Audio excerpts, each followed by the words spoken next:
For Scientific American Science Quickly, I'm Rachel Feltman.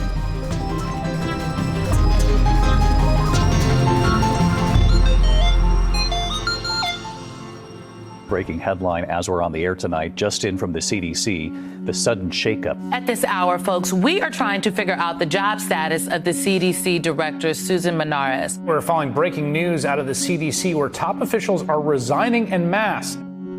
As you've probably noticed, things at the Centers for Disease Control and Prevention are pretty chaotic right now. Last week, the Department of Health and Human Services announced that CDC head Susan Monarez would no longer be leading the agency, an announcement that Monarez and her legal team had plenty to say about. On September 1st, a group of 9 former CDC directors and acting directors penned a guest essay in the New York Times denouncing HHS Secretary Robert F. Kennedy Jr.'s leadership.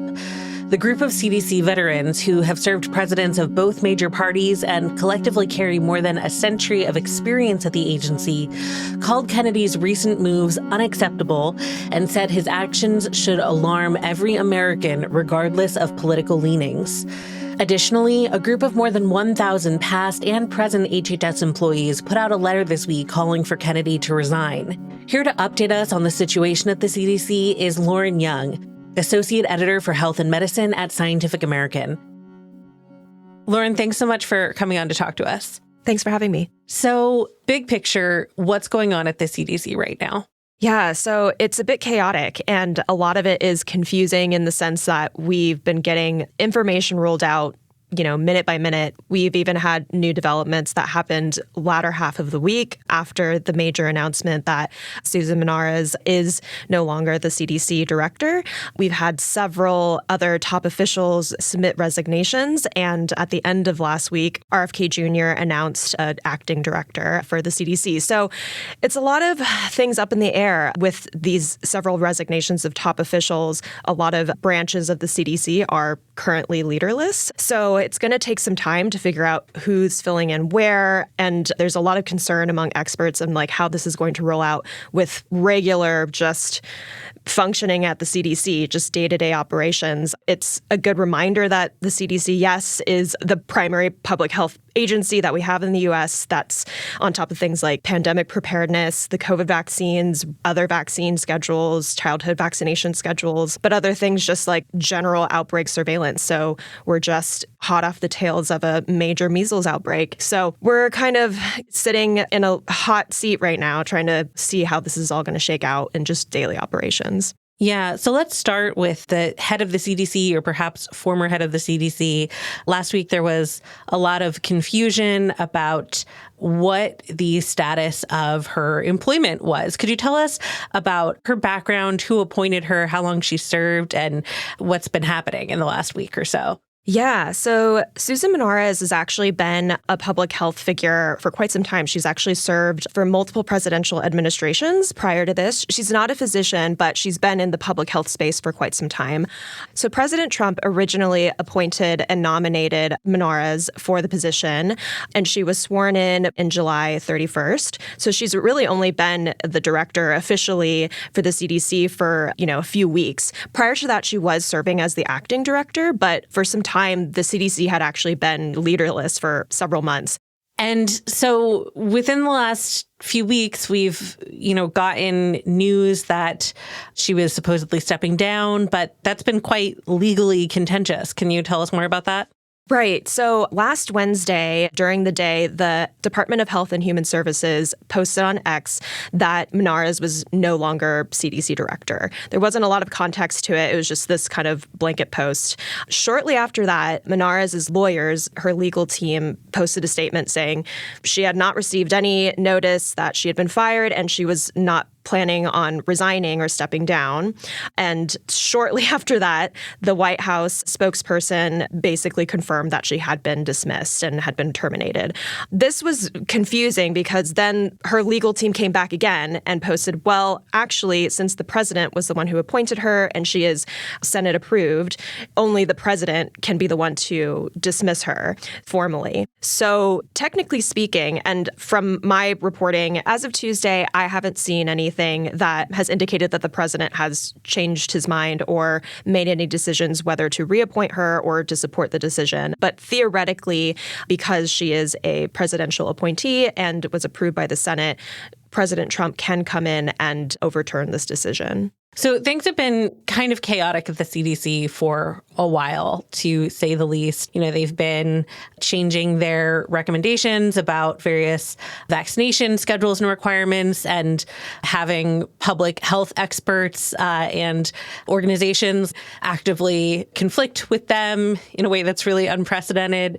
But this firing question mark has led to sort of a cascade of people who seem just done with their work at the CDC and a lot of big resignations. Could you tell us about that? Yeah, so far, there's been 4 big name resignations of several different branches. And I'll also mention, too, there was a huge walkout on the subsequent day that all of this has happened. So a lot of upset among all staff, even among these top officials. But to name a few of some of the branches, for example, the director of the National Center for Emerging and Zoonotic Infectious Diseases stepped down. And this was a person who had been with the CDC for more than 30 years and is one of the top influenza experts, actually, at the CDC. And that's huge because this year we saw one of the highest years of pediatric deaths from influenza. So it's really, terrifying that we have one of the top leaders who's resigned from that position. We've also seen the director of the National Center for Immunization and Respiratory Diseases also resign. And we've also seen the CDC chief medical officer resign. So those are just a few of folks who've decided to step down from their positions. And what kind of reasons have they been giving in their statements as they've resigned? There's been several. A big theme has been just the sheer amount of misinformation and disinformation that's come out of these public health agencies since Kennedy has taken the helm of the HHS. That's been, to me, one of the biggest themes. A lot of the, just sudden, confusing explanations around vaccination schedules. There was a lot of citations, too, of the measles outbreak. And again, some confusing information about how you should be treated for it, about vaccinations. So there were several reasons. A few of them also mentioned the tragic event, the shooting that happened earlier in August at the CDC's campus. At least one of the letters had mentioned or referenced that as a potential reason for this. I think some listeners might hear that these experts are resigning and think, how could they leave an organization that they feel like is in so much trouble? And I think the point that they seem to be making is the CDC has drifted so far from its mission statement and become such a chaotic, misinforming, disinforming organization that they don't believe they can help public health by staying there. Would you say that that's accurate? Yeah, actually, I was listening to several of these officials who resigned, one of which, Deborah Howery, who was the CDC chief medical officer, she was telling PBS NewsHour, I thought my voice and the voice of my colleagues that also resigned with me will be more powerful on the outside. And that it really just was a tipping point. She felt like she no longer could work in a credible way. Another thing she mentioned, and I've seen this too from several reports, some of the violence that's been taking place against public health and directly against CDC staff, they are fearful of speaking out and they feel that they have targets on their backs. Those were a few things that she had mentioned that I think kind of speak to that question, yeah. Well, and I know you talked to a couple of folks who are experts in the public health space. What did they have to say about why this is happening and what the implications are? Yeah, so I've spoken to a couple public health experts. Georges Benjamin, who's the executive director of the American Public Health Association, he was telling me that he's concerned, who would even want the CDC director position, let alone any position at the CDC or these public health agencies, when you have somebody in charge who doesn't believe in the science and believe in the evidence. I think that's a question that a lot of people are sitting on.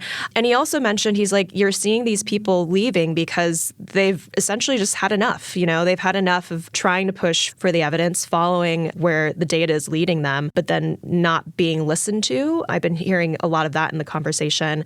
Another person I talked to, Jennifer Nuzzo, who's an epidemiologist and the director at the Pandemic Center at Brown University, she's really concerned about how the lack of cohesion in these leadership spaces, in these public health agencies, what they are saying to other nations. She's particularly worried about potential biological threats. The emergence of that threat is potentially growing. And what she told me, which I think really sits, is no one is home to watch out for health threats to the nation, and no one will be there to respond. And, these are what our public health agencies do. They're looking out for us 24/7, whether that's a foodborne illness outbreak, whether that's measles, whether that is a biological threat. So I think that's something that I know all these experts on the outside and on the inside are thinking about right now.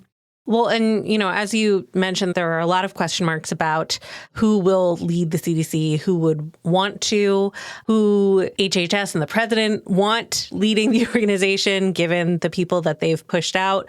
But what do we know about who's running the CDC in the interim? Right. So the HHS did announce an acting director for the CDC, who is Jim O'Neill. He's been serving as the deputy secretary of the HHS. So he worked very closely with Kennedy.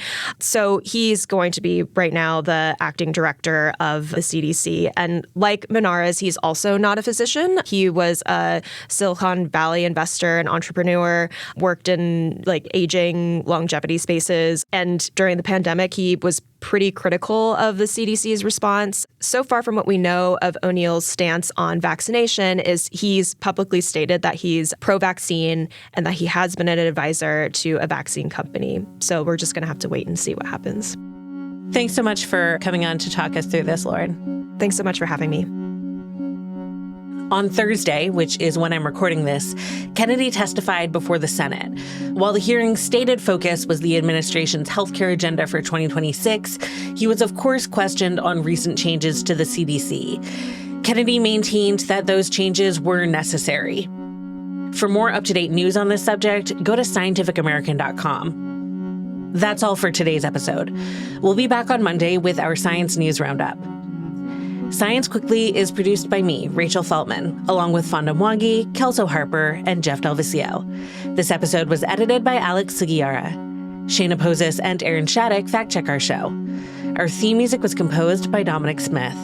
Subscribe to Scientific American for more up-to-date and in-depth science news.